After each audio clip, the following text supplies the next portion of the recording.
Hey, everybody. I think it's important to know that Mike Hamilton and I have different skills. He just started when we first got on here. When I said ready to go, he gave me a math problem. Now, you know, An easy math problem, I don't care. Give me a math problem. Boy, people don't tune in here for math problems, Mike, but or to hear you drink your coffee or tea. well, okay, it's the green room math problem. Nobody else has to know.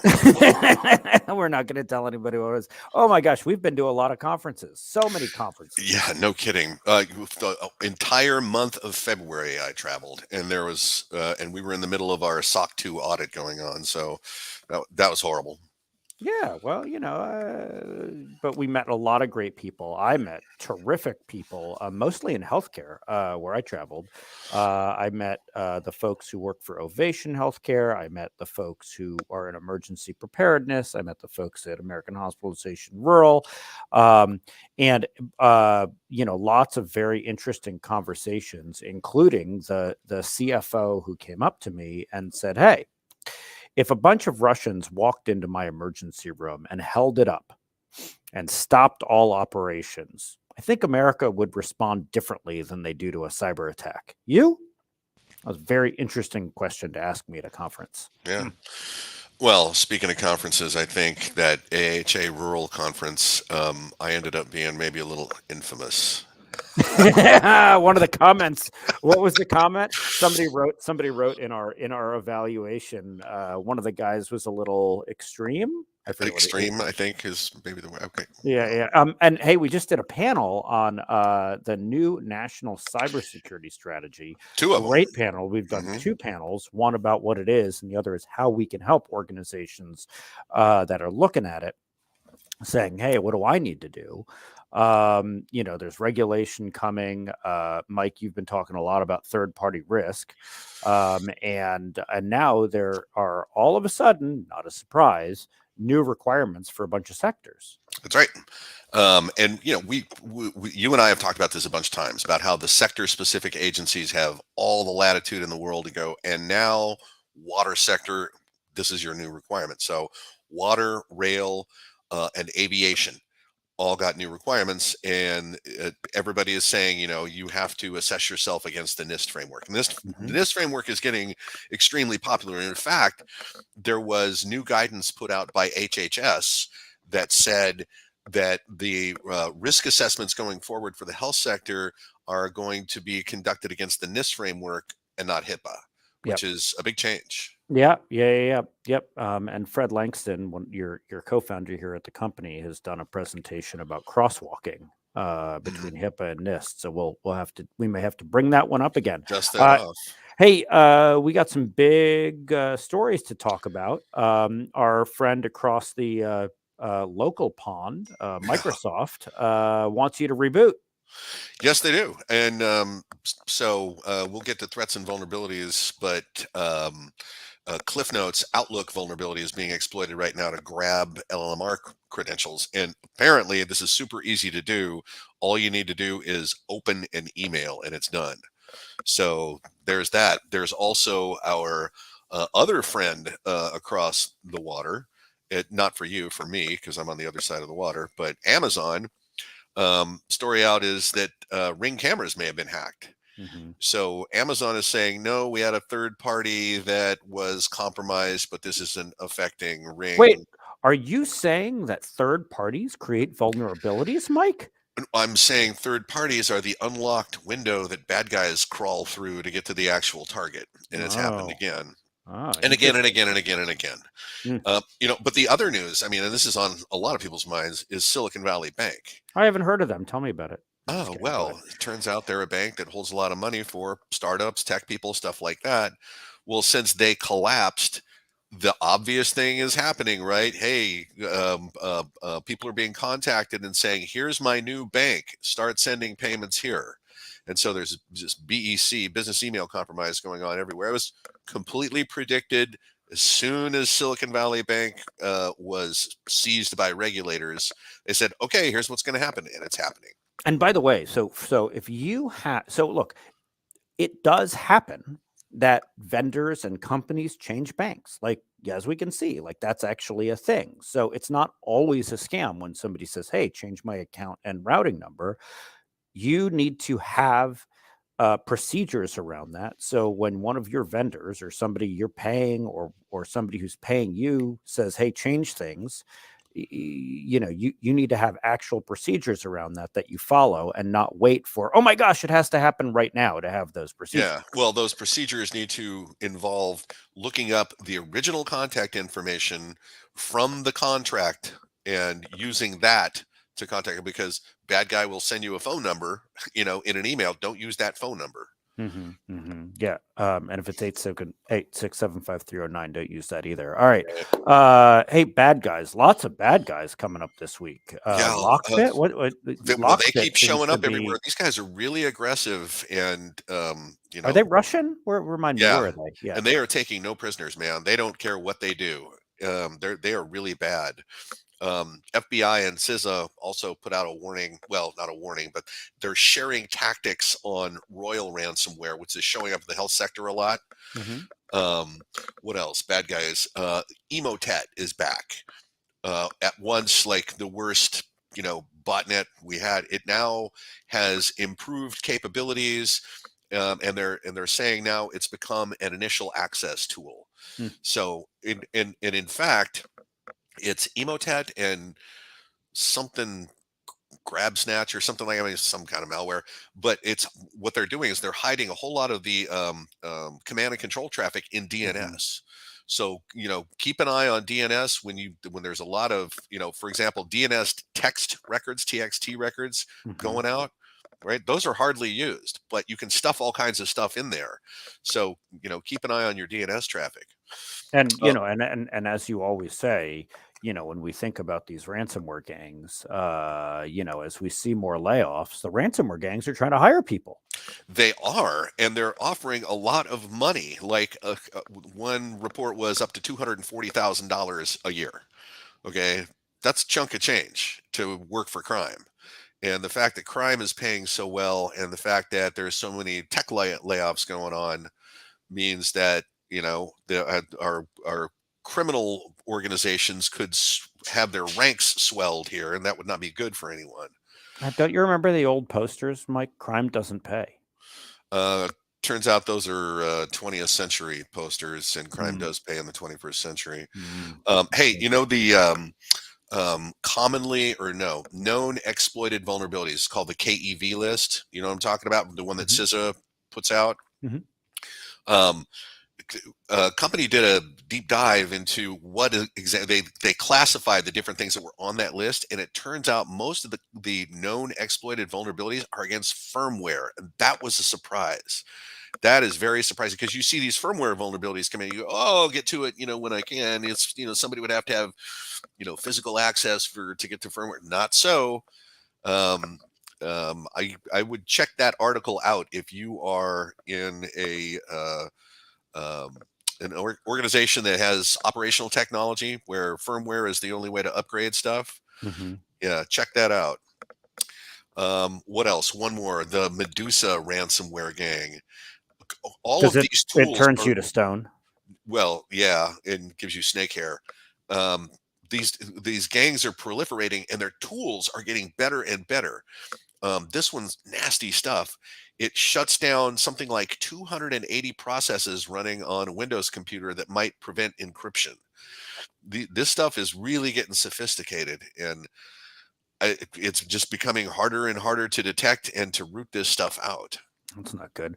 No, Hey, so earlier I talked about those healthcare conferences yeah, that I've been to, and we predicted some big breaches this year. One of yes, the and there are two reasons for that. Number one is um, the bad guys know that healthcare has insurance. And so they know that there is money there. And so they keep going after healthcare. Also, healthcare has a whole bunch of devices, whole bunch of third parties, whole bunch of issues that just don't have the same level of security as, say, banks. But well, now there's a big one. There's a big one. There is, and so this is independent living systems in Florida, and it's 4.2 million people affected. So independent living systems tells me this is for retired people, which or there's a lot of those in Florida, and this is probably going to be big news in Florida because of the community affected and how much political clout they have in the state. Hmm. I'll say one more thing about the fact that health keeps getting records stolen. There's just records theft, and the latest value I've seen placed on a health record is $499. Right? I don't know why they didn't say $500. $499. So they're highly monetizable, but ransomware has just been elevated to national security threat level. Okay, so part of the tactics are changing, not by all these gangs like Lockbit, right? They're going to smash you. But some of these gangs, what they're doing is just stealing records, and they're saying, pay us or we make all this public, and then you get fines and all this other stuff. Well, so that tactic, records extortion. Hmm. Some bad guys got into. I can't even remember. It was a cancer facility, and what they're doing is they're posting cancer patient pictures. Okay, these are breast cancer patients, and they're posting their pictures as a records extortion tactic. That is so nasty. One patient's already suing because of this, and I expect there to be more lawsuits. But hey, like I said, you know ransomware as a national security threat is going to drive criminals into other pockets. They're not going to stop. So records extortion is probably going to be more and more prevalent. Hmm. Hmm. By the way, Independent Living Systems is a technology platform for Oh, it is. yeah, they're a third party, and they do like turnkey payer systems is what they do, but mostly for it looks to me like mostly senior citizen or types of organizations. Hmm. So I think it's just proof that these third parties are creating a lot of problems. Okay, Mike, what else? Okay, well, let me just pivot off of that. Blackbaud, remember Blackbaud? And I do. they were Uh-huh. kind of one of the first. Donations. Yeah. Right, it was donations. They were handling finances for hospitals and charities, nonprofits, things like that. Mhm, mhm, They just got a $3 million fine from the SEC. The mhm. SEC is on an enforcement rampage, and it was interesting that so we all know what happened to them. They filed a 10Q filing where you talk about risk, and they were not explicit about the fact that they got hit with a ransomware event. Right? Mhm. And they use Saw spongy that. language like may, right, and things like that. And so the SEC said, nope, $3 million fine. So Blackbot is going to pay the fine and not admit any guilt to anything and get on with its Blackbot life. All right, but that just tells you, man, it's everybody is on the warpath about accurate reporting and making sure that information gets shared so that we can spread it around and everybody knows what's happening so that we can better protect ourselves. Yep. And you know their ability to fine you is not insignificant. No, no, and I think we're going to see those tick up. But I mean, besides fines, here's there's a second thing, and we talked about this at one of the conferences. If the government fines you, then that reopens you to a bunch of class action lawsuits. Because It, now, the class action lawyers say, "Oh, look, there's fault," right? yep. So there you go. Yeah. Well, I mean, the California Privacy Protection Mhm. Act, right? Um, the agency that's in charge of that in California has openly emphasized enforcement of that, which and that's where you end up with these class action suits without anybody having to show that they've actually experienced fraud as a Right. result of a lost record, right? But the interesting thing was they have expressed opposition to federal privacy legislation. Yep. Okay. And this was at a public meeting in March. And to your point, um, the ability to enforce and I hate to say it, but the kind of revenue that that can drive, California, it looks like they don't want competition from the federal government.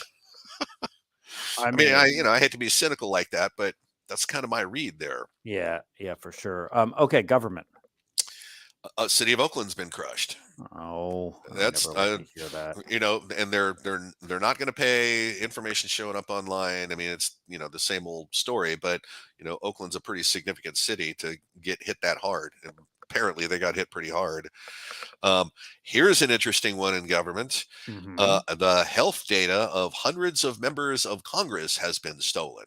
Oh, And if there's anything that can get Congress to actually act, and get some legislation passed, maybe it's the fact that their own records are now out there for sale. And I believe that bad guys did not know that these were congressional records. I thought, they probably just stealing health records, but now this has all been in the news, and so they're well aware of this. Who do you think's going to buy data on members of Congress health? I think it. No, yeah, of course it's the Chinese. Of course, it's going to be a country, right? They want to know what kind of leverage they have, and knowing the health conditions of people in Congress, can be a lot of leverage. Well, I mean, look, I can tell you, Bernie Sanders is cold and has mittens on. Oh, So, mm. Well, so there's legislation that's been called for in the national cybersecurity strategy. The president wants Congress to develop a liability framework for software manufacturers.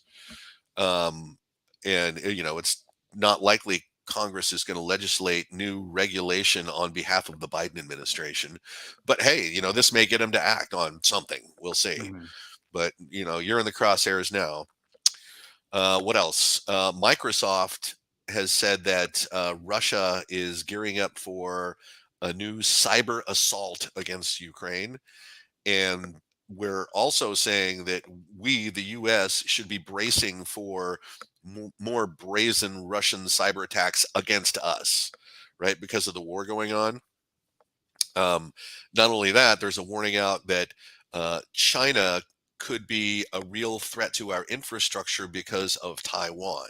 Mhm. And, if there was, if China wanted to march on Taiwan and we were going to get involved, China's going to give us something to worry about at home. That's kind of the narrative out there. And they're saying they're a big threat to the energy industry.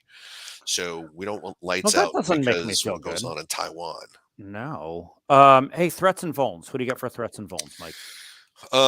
So Patch Chrome, um, SAP needs an update. Android needs patches. Um, Back to the Microsoft Patch Tuesday stuff. Two exploited 0 days. I talked about the Outlook one. Hmm. It's a total of 83 fixes. And one patch, I read this yesterday and I need to go get the bulletin back and reread it. But one patch may affect DCOM communication in an operational technology network. That's a serial Okay. protocol. So if your OT quits working, it could be because of that Microsoft patch. So be aware of that. Unpatched Sonic walls are being targeted by China. I don't know how you could have gone this long without patching your Sonic wall, but the malware that they're getting on there survives reboots and Hmm. firmware upgrades. Hmm. That is some Hmm. scary stuff, man. Fortinet's OS is being used to attack specifically governments. Okay, governments, patch your stuff. I don't know why we need to tell you this. Uh, and Facebook ads are being used to target critical infrastructure firms.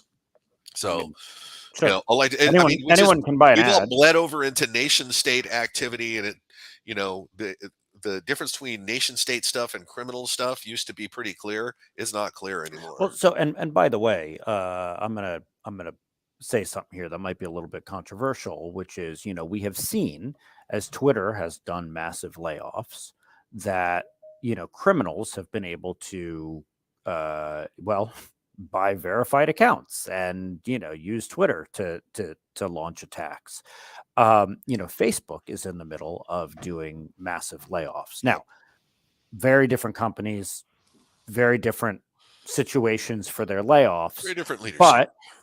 But I will say, we should look for who gets laid off, and see if it leads to more attacks on Facebook. And I think that this goes back to something that Mike Hamilton says all the time, which is don't let your employees use Facebook or Twitter on your work devices. And I think that's going to be, that as we see more tech layoffs, we'll see more security layoffs. Yeah, I think that's the thing that got me in trouble at that AHA Rural Conference. Was we were talking about that, right? Personal use on a personal device. Mm-hmm. And I remember what I said. I said, you guys just knock it off. You're hospitals. You think it was that I think it got you was in that. trouble, or Yeah. do you think it was when you threw coffee on that other guy? I don't know what it was, No, Mike. I don't know. no, That was different. could That not was have been. different. That was Okay. different. All right. Hey, so we're at the end of this, and you always try to make people smile with the story. It's called The Kicker. It's not my haircut that's too short. It's making people laugh. So tell me what it is. What do you got? Well, I mean, like funny stuff is kind of few and far between, I but know. All right. The thing that makes you the memorable thing. What do you got, Mike? so Ford has filed for a patent Mhm. um, for a system they have that will remotely repossess your car. So, so all this business about self-driving cars, I mean, if you're actually in a self-driving So is the car and you car let it gonna self-drive, does the car drive away, or is it just yeah, like yeah, locked that's down? exactly what it does. So if you're not up in your payments, you get up in the morning, your car is just driven away itself, self-impounded. Okay, that's not really what funny, what what but what could possibly go what wrong? could possibly go wrong? Ford. Trusting as somebody who used to have a Ford and somebody who used what is it, Ford Credit, Ford whatever it is that where they screwed up the billing. No, nothing could possibly go wrong with that. Yeah. No. All right. Well, thank you, Mike, and thank you, everybody. Thanks for joining us. We will see you next week. Again, if you need anything, you can always shoot me an email, jake@criticalinsight.com. You can also email Mike, mkh@criticalinsight.com, and we'll talk to you later. Bye, Yep. everybody. Bye bye.